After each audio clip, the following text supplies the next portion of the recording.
എന്താ മോളെ, എന്താ കയ്യില്? ബാലമാമ, ഞാൻ ബാലമാമയെ കാശ് ഏൽപ്പിക്കാൻ വന്നതാ. കാശോ? ഏത് കാശ്?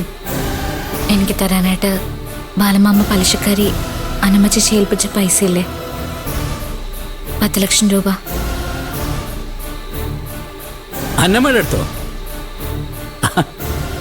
അന്നമ്മയുടെ അടുത്ത് ഞാൻ കാശൊന്നും ഏൽപ്പിച്ചില്ലല്ലോ. മോളോട് അവര് വെറുതെ പറഞ്ഞായിരിക്കും.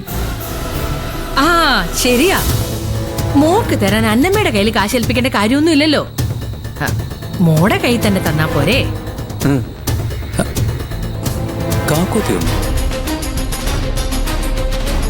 അല്ല, ബാലമാമൻ ഈ പൈസ തന്നാ ഞാൻ വാങ്ങിക്കില്ലെന്ന് അറിയാം. അല്ല ചാരു, അന്നമ്മ ആ കാശ് മോക്ക് തരുമ്പോഴേ പലിശ വാങ്ങിക്കില്ലേ? ഹേയ്, പലിശ ഒന്നും വാങ്ങിക്കില്ല. പിന്നെ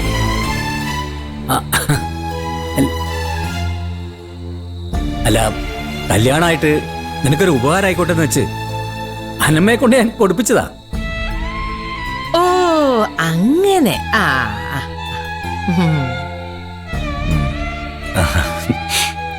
ബാലമാമ, വേണ്ട മോളെ, ഇത് മോളുടെ കയ്യിൽ തന്നെ ഇരിക്കട്ടെ. കല്യാണത്തിന് ഒരുപാട് ആവശ്യങ്ങളുള്ളതല്ലേ? ഉണ്ട്, കല്യാണത്തിന് ഒരുപാട് ആവശ്യങ്ങളുണ്ട്. അതിനുള്ളത് ഞാൻ തന്നെ കരുതി വെച്ചിട്ടുണ്ട്. ചെട്ടിയും ക്ഷേമനിധിയൊക്കെ ആയിട്ട് ബാലമാമ ഇത് വാങ്ങിക്കേ. ഇല്ല മോളെ. അമ്മായി, ഇതൊന്ന് ബാലമാമയുടെ കയ്യിൽ കൊടുത്തേക്ക്. ഞാനെങ്ങനെ വാങ്ങാനാ? ബാലമാമ നിനക്ക് തന്നല്ലേ? അക്കുച്ചേട്ടാ, ബാലമാമയുടെ ഒന്ന് പറയേ.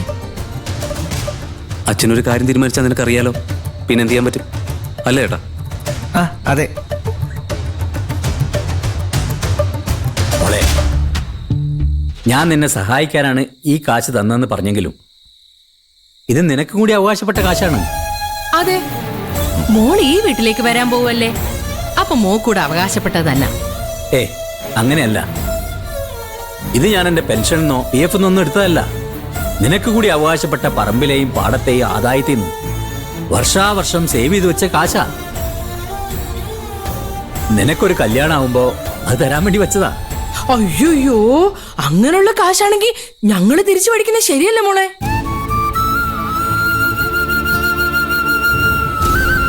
ഞാൻ അശ്വതിയുടെ കല്യാണം നടത്തിയത് ഇതുപോലൊക്കെ തന്നെയാ. അനുവിന് വേണ്ടി ഞാൻ ഇതുപോലൊക്കെ തന്നെ സേവ് ചെയ്ത് വെക്കുന്നുണ്ട്. അവരെ പോലെ തന്നെയല്ലേ നീ എനിക്ക്.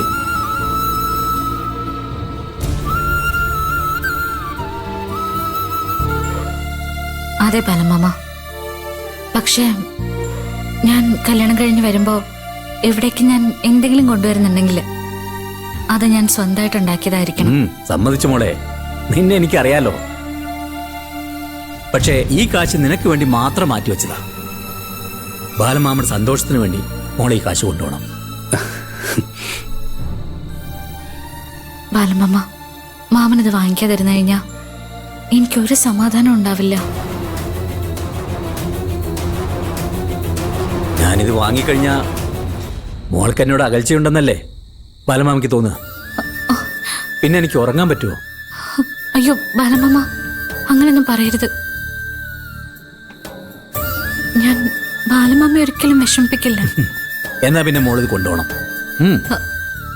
എന്റെ ചാരുമോളെ മോക്ക് ഇഷ്ടമുള്ളതുപോലെ അങ്ങ് ചെയ്യേ. ഈ കാര്യത്തിൽ അമ്മായി എന്റെ മോടെ കൂടാ.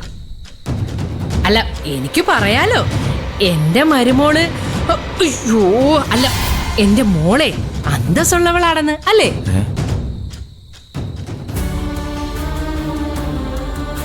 എന്നാ ഞാൻ ഇറങ്ങട്ടെ മാമ. ശരി മോളെ.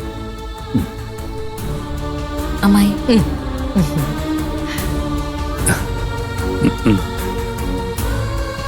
ചേട്ടൻ അങ്ങോട്ട് ചെല്ല്. അവൾ പൊക്കോളാ. ചെല്ല്.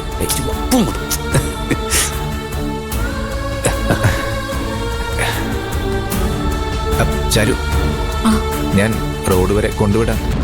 വേണ്ട, ഞാൻ പോയിക്കോളാം.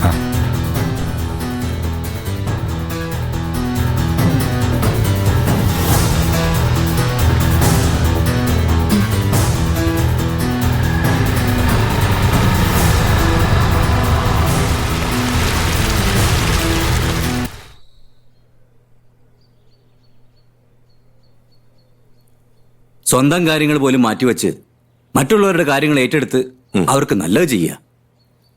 എന്നിട്ട് അതിന്റെ ഫലം വല്ലതും അവൾക്ക് കിട്ടുന്നുണ്ടോ? അതുമില്ല.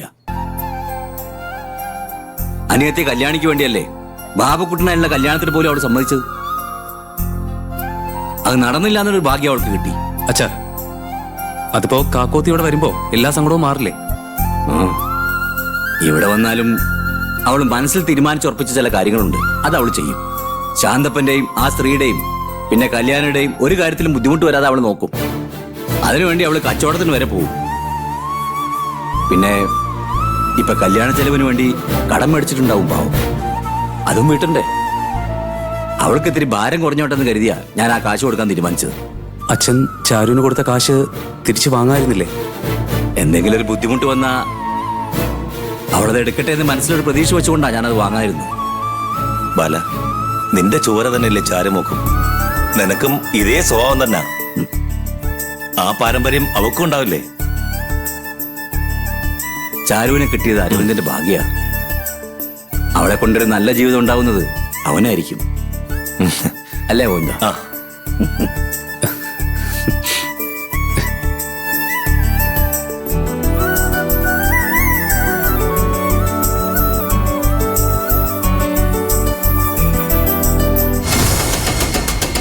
എടാ മോനെ, ആ കാശ് വാങ്ങി വെച്ചാ അത് നിന്റെ അച്ഛൻ അലമാരിക്കകത്ത് കൊണ്ടുവന്ന് വെക്കും. അതുകൊണ്ട് നമുക്ക് വല്ല ഗുണമുണ്ടോ? ആ, ഗുണമുണ്ടോ? അത് ശരിയാ. ആ എടാ, ഈ ഹേമ ഒന്നും കാണാതെ അല്ല ആ കാശ് വേണ്ടാന്ന് പറഞ്ഞ്. ആ കാശ് നമ്മുടെ കയ്യിൽ തന്നെ വരും. അല്ല, അതിനാ കാശുണ്ട് അവള് പോയില്ലേ? ഇനി എങ്ങനെ വരാനാ? അയ്യോ എടാ, അതിനൊക്കെയുള്ള വഴിയുണ്ട്. അതെ, ഞാൻ പതുക്കെ നിന്നോട് ആഹാ എടാ, ആ, അതെ, ഞാൻ ഇവനോട് പറയായിരുന്നു, ആ ശാന്തപ്പനെ വിശ്വസിക്കാൻ കൊള്ളില്ല. എന്താ അമ്മേ? ആ ഡാ, ആ ചാരു തുണിക്കച്ചവടം ചെയ്തു വെക്കുന്ന കാശല്ലാമേ ആ ശാന്തപ്പൻ കൊണ്ടുപോയി കള്ളു കുടിക്കുകയാണെന്ന്. ഇതൊക്കെ നിന്റെ അച്ഛൻ മുമ്പേ പറഞ്ഞ് ഞാൻ കേട്ടിട്ടുള്ളതാ. ആ, അത് ശരിയാമ്മേ. കാക്കോത്തി ഇപ്പൊ പൈസ ഒളിപ്പിക്കുന്നേ ശാന്തപ്പ മാമന്റെ പേഴ്സിലാ. ആ സ്വന്തം പേഴ്സ് മാത്രം ശാന്തപ്പ മാമ നോക്കില്ല. ആ അതൊക്കെ ശരിയാ.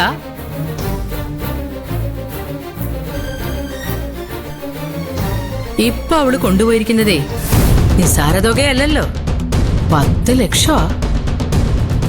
ഓ, അത് കൊണ്ടുപോയി ആ ശാന്തപ്പന്റെ പേഴ്സ് വെക്കാൻ പറ്റില്ലല്ലോ. പറ്റുമോ? ആ, അത് പറ്റില്ല. ആ ഡാ, ഞാൻ ഇവനോട് പറയായിരുന്നു, ഇവരൊരുമിച്ച് ജീവിക്കാൻ പോവല്ലേ, അപ്പോ കല്യാണത്തിന്റെ ചെലവും മറ്റു കാര്യങ്ങളും ഒക്കെ ഇവർക്ക് ഷെയർ ചെയ്തൂടെ? ഇവനോട് ആ ചാരുവിന്റെ കയ്യിൽ നിന്ന് പൈസ വാങ്ങിച്ച് സൂക്ഷിക്കാൻ ഞാൻ പറയുമായിരുന്നു. അപ്പൊ അവളെക്കാളും വലിയ അഭിമാനിയാണ് ഇവൻ. ഓ, അതൊന്നും ശരിയാവില്ലമ്മേ. എടാ അരവിന്ദേ, ആ കാശ് വാങ്ങിക്കുന്നതിന് ഒരു കുഴപ്പമില്ലെന്നാ എനിക്കിപ്പൊ തോന്നുന്നത്. ആ കാശ് വേറെ ആരുടെ അല്ലല്ലോ, നിങ്ങളുടെ തന്നെ അല്ലേ? അവളുടെ കല്യാണ ആവശ്യങ്ങളൊക്കെ നിനക്കൂടെ നടത്തി കൊടുത്തൂടെ? ആ പിന്നെ ആ കാശ് കൊണ്ടുവന്ന് അവിടെ കൊണ്ടുവച്ച് അതെടുത്തോണ്ടുപോയി ആ ശാന്തപ്പം കള്ളു കുടിക്കുന്നതിലും ഭേദമല്ലേ? അമ്മ പറയുന്നത് ശരിയാട്ടോ. ചേട്ടൻ ആ കാശ് വാങ്ങിച്ച് കാക്കോത്തിക്ക് ആവശ്യമുള്ള കാര്യങ്ങൾ ചെയ്തു കൊടുക്കണം. കാക്കോത്തി ആ കാശ് എന്തായാലും ചെലവാക്കാൻ പോകുന്നില്ല. അത് വാങ്ങിച്ച് നിങ്ങൾക്ക് നിങ്ങളുടേതായിട്ടുള്ള കാര്യങ്ങൾ ചെയ്യാം. ഏയ്, അതൊന്നും വേണ്ടടാ. വേണം ചേട്ടാ. ചേട്ടൻ കാക്കോത്തിക്ക് വേണ്ട കാര്യങ്ങൾ ചെയ്തു തുടങ്ങണം. ആ ഞാൻ കാക്കോത്തിയെ വിളിച്ച് പറയാം. എടാ, ആകാശ് വേണ്ടടാ.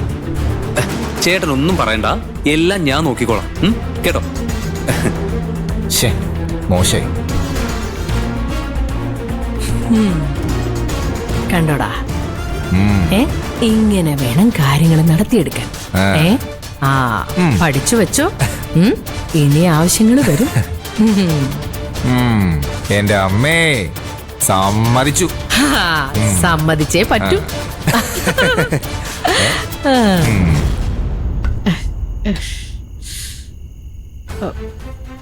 ദേ മനുഷ്യ, ആ ചെറുക്കനുമായിട്ടുള്ള കല്യാണം കഴിഞ്ഞാലുണ്ടല്ലോ അവള് പൊടിയും തട്ടി അങ്ങ് പോവും. ഞാനും എന്റെ മോളും വഴിയാധാരാകും. ദേ ഈ വീടിന്റെ പ്രമാണം കൊണ്ട് വെച്ചിട്ട് അവള് കാശെടുത്തേക്കുന്നേ. പിന്നെ അതിനീ കല്യാണം നടന്നാലല്ലേ. ദേ